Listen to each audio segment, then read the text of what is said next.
welcome. Come along with me today while I make all of our family's weekly snacks from scratch. So I have everything laid out. We're gonna make a few different recipes today. You can see I have all of my ingredients all ready to go so that you can kind of bang out a few healthy recipes that'll keep really well so that they're just sort of like a grab and go. You know, you don't have to read a label if you know what's in it, if you've made it yourself. Having things like granola bars, fresh yogurt and granola in the mornings, and yogurt is really easy to make and granola is really easy to make. Obviously things like cookies and energy balls go a long way. They keep really well on the counter for the week and the kids can kind of just come into the kitchen as they please and grab and go. I like to take about one afternoon a week and just prepare a whole bunch of different ones. So today we're gonna make some energy balls and some oatmeal cookies and granola. So these are an easy one because they all have kind of like similar ingredients, and then we usually make our own yogurt to have on hand, or we can buy it in bulk. It's a little easier to buy healthy yogurt than it is to buy healthy granola to go in it. So if you're gonna buy one, have your yogurt at the grocery store and make your granola at home. I also have back here a batch of bread going, so I'll show you the dough for that. So it's gonna have our breakfast covered for the week with the yogurt and granola, and then our bread because we have eggs and toast, and then we got our snacks with our energy balls and our crackers and our cookies. So we'll get started and I'll show you how we make all of our family's snacks from scratch every week. These are super easy to mix up. So we have our oats and our coconut in the bowl here, and then we're going to add our ground flax. Buy whole flax and grind it. If you buy ground flax in the grocery store, it's typically rancid, and flax is super healthy, but you have to buy the whole seed and grind it yourself. And I just have a coffee grinder that I grind mine in. And then a tablespoon of chia seed. So both flax and chia are really healthy. Flax is healthier when it's ground. It's easier for our body to kind of assimilate it. So we have a third a cup of raisins. You can do raisins, you can do dried cherries, you can do craisins. It's kind of whatever you're feeling. Then I like to toss like a handful of walnuts or pecans in there, and some chocolate. I prefer them without chocolate, to be honest, but the kids really, really like the chocolate. Okay, and then we'll do our peanut butter. So make sure you're using a natural peanut butter, and if you want, you can also do these with almond butter. I've done them with almond butter before and they're delicious. They just have a little bit of a different flavor than the peanut butter, but really good. Okay, and then we're gonna do a third a cup of honey. So what I do when I'm doing all my snacks, I mix up all the batters or the doughs, and then I leave them. And I'll come back to them. So I'm gonna make this up, then I'm gonna make my cookie dough, then I'm gonna make my granola, and then I'll come back and kind of assemble everything. And I find that that system works really well for me. That only took a couple minutes, like a few minutes tops, and now I got my energy ball dough, and I'm just gonna cover that up and set it aside. The really important thing here is streamlining the process. So make snacks that have like ingredients. So all of these have oats in them, a couple of them have peanut butter, and so we're gonna move right on to our oatmeal cookies, and all of the ingredients are kind of right around me. When I'm making snacks for my family is to use natural sweeteners. So in our energy balls, we did use some chocolate chips, but we used honey. Here I'm trying to use mostly maple sugar and a coconut palm sugar. And we're just going to put that in with our butter and give it a mix. The more that you can get in the habit of making homemade snacks for them, the more they will choose them. So that's enough. For now, we're gonna add in some of the other ingredients. Okay, so we did our vanilla. We're just gonna give it a mix again. This is a nice small batch cookie, so you can always double or triple this recipe with no issue. And if you have a mixer, even better, these recipes are even easier. When I'm bulk making snacks for my family, I don't bother myself with a whole bunch of different bowls for one recipe. Everything goes in the same bowl. So we're adding our oats. I have a nice stone ground whole wheat flour, and our salt and our baking powder. So we did our baking soda, and then we're just gonna start to mix that up. And I like to switch over to my dough hook at this point because I don't wanna overmix this dough. This makes a really nice cookie, but you don't wanna overmix it. And I forgot in my wet ingredients to add the maple syrup and the sourdough. We're just gonna add those in real quick right now. My sourdough is a little thick for a cookie recipe, so if you are finding that, you can add a little bit of water to your sourdough just to kind of thin it out a bit, and I probably should have did that, but it's not really a big deal. I just use a milk chocolate chip, mostly because that's what my kids really love. If you really want to get super healthy, I would suggest using like a dark chocolate.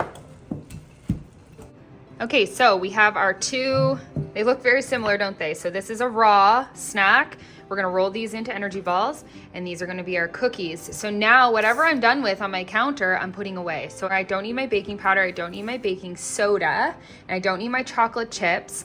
We're gonna make our granola now, and so I'm gonna clean up as I go. So I'm putting all of this away, and this is gonna get set aside to wait until I'm finished making the granola. Guys, this is the easiest snack. If you're gonna substitute anything from the grocery store, substitute your granola. There's so many seed oils in granola and lots of nasty ingredients, even if you buy the good stuff. So this is such an easy one. So we got our bulk nuts, we have our raisins. So I always stock in my pantry, I always have chia seed, I always have bulk nuts. Today I have walnuts and pecans. I always have coconut, and so we can always kind of whip this up together, and it's just super easy. We're gonna take our pecans. I like to crush these smaller, so you can cut them up on a board, or I just kind of crush them in my hand. Okay, walnuts, so half a cup of walnuts. And again, this can be any nut, so it doesn't really make a difference what you're choosing. And then we're gonna do our chia seeds. We're gonna do 3 tablespoons of chia. Okay. And this is optional. I know lots of people don't love chia because it can get like stuck in your teeth and stuff. So, if you're taking this to work as a snack, then maybe you can leave the chia out.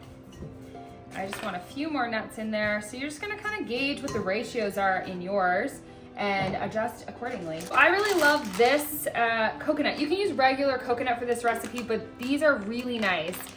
They're an organic coconut flake, but they're kind of like toasted. They're really, really healthy to put into your granola. When you toast anything, like so nuts and seeds, it brings out a lot of the nutritional value. So I find these are really nice and high in fiber, and I love the flavor of them in the granola. Nari's, or J-N-A-R-I, organic coconut flakes. So I'm dump the rest of that bag right in there. I'm using the same measuring spoons, and it is what it is. Some of the time it gets stuck on the bottom of the measuring spoon as I move through different recipes, but I'm telling you, it just makes for way less dishes at the end of all this when you're making this many recipes. We're gonna add in our raisins. So basically you're just adding all your dry ingredients, and then we're gonna add our wet ingredients. It's that simple. You can do this without raisins too. I've done it without raisins. It's really good either way. I actually prefer melted ghee just because it has a higher heat point and it's incredibly healthy. So I'm gonna use melted ghee. You can buy ghee at Costco a lot of the time, but I just usually make my own. And then we're just gonna start to kind of chop that in together and add in our maple. So we're gonna do 1/3 cup of maple. You can use honey instead of maple if you'd like. And then we're just gonna dump in our peanut butter. And you're just basically chopping it into the granola. Because you wanna be able to press it down and it kind of stay put, because that's how we're gonna put it on the pan. So that is looking great to me. So I put everything away and cleaned off the counter, and now I have a clean slate workspace. So we're gonna actually do our cookies first. I'm gonna use this parchment on this baking sheet for both the cookies and the granola. So again, trying to lessen our dishes. I'm gonna teach you how I like to do my cookies, because I like a kind of rough looking cookie, and then I like to kind of open it up and just make it kind of messy looking. And the reason I do that is just because I just feel like it looks like more of like an authentic oatmeal cookie. It also saves time because you're not shaping them to be super pretty. You're just kind of getting them on there to get them into the oven. So basically, if you haven't kind of noticed so far, I like to really streamline everything. So I like to have everything kind of laid out and finished, and then clean up everything, and then assemble it all, and either put in the oven what needs to go in the oven. But this is also a really great time to make your bread. So you'll see I have some bread on the counter here. Your bulk fermentation, you know, it can be anywhere from 3 to 6 hours on the counter. And during that time, you're stretching and folding. And so this is an awesome time to do it for me to make our weekly bread because I'm making everything else. So if I already have this ready on the counter and, you know, in between everything else, I'm just stretching and folding. And then by the time it's ready to shape and put in the Banneton baskets and pop it in the fridge, everything else is done. And I just clean it up and then I'm done for the day. And then you kind of get everything out of the way at once and you don't have to think about it again for the rest of the week. So our cookies are out of the oven and I'm just letting the pan cool off. And while I'm waiting for that to happen, I'm just starting to roll up our energy balls here. So you can make these as big or as small as you like. And I like to store these in the refrigerator, so or the freezer even. They're really, really good frozen. And because we're not baking them, you can do some that are small, some that are big, kind of whatever you want. All right, we're gonna just do our granola now. So we're just going to pull this out of the bowl and onto the pan. You're just pressing. It helps if you have really wet hands. So wet your hands, or you can also use like a spatula or something. But you're trying to press out. We want it to clump together as best we can, but we want it to be really nice and thin. And so what this does is it will break apart in clumps, especially around the outside where it's not as stuck together. But this center part should give you some larger pieces of granola. So once we are finished pressing it in as much as we can, we're just gonna stick this in the oven at 350 for about 20 minutes. So this is out of the oven. I just slide the parchment right off the pan onto our drying rack. So we'll store our cookies. I put all of the energy balls with these really nice silicone containers that are sort of like Ziploc bags. So I put them all in here and I'm gonna stick these, I store these in the fridge. So we'll put these in a container, we'll slide this into the jar, put those in the fridge, and then our bread will be done, and that's it. So once this is finished cooling, you can basically just pick up the edges. You can see the pieces that will all come together. You can also cut it too, but this is just as easy. And you have your granola. And we're just gonna slide it into our jar here to store it. So as a final look at everything that we have, so we have our granola. This usually lasts the week for us. And then we have our energy balls. It just depends on, sometimes the kids really like these and they go quickly. Other times they don't go as quickly. So those will go right into the fridge. And then we have our container of cookies that we'll leave on the counter. And then we have our bread that's gonna proof in the fridge, and then tomorrow morning I'll take this out and I'll bake it. So we'll have 2 loaves of bread, and then also we have our eggs that we can get from our chickens. So that's a breakfast with the toast, and then yogurt and granola is another breakfast. And then we also have like random fruit on hand as well. Not as much in the winter because it has to be transported for so far and it tends to be really expensive and not the greatest quality. So typically we stick more to like baked goods and things like that in the winter months. So this is what we have for the week.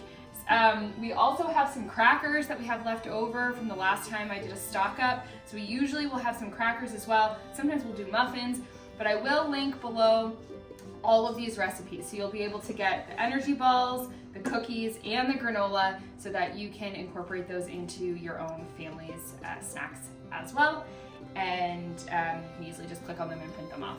Okay, thanks so much for tuning in and make sure to subscribe.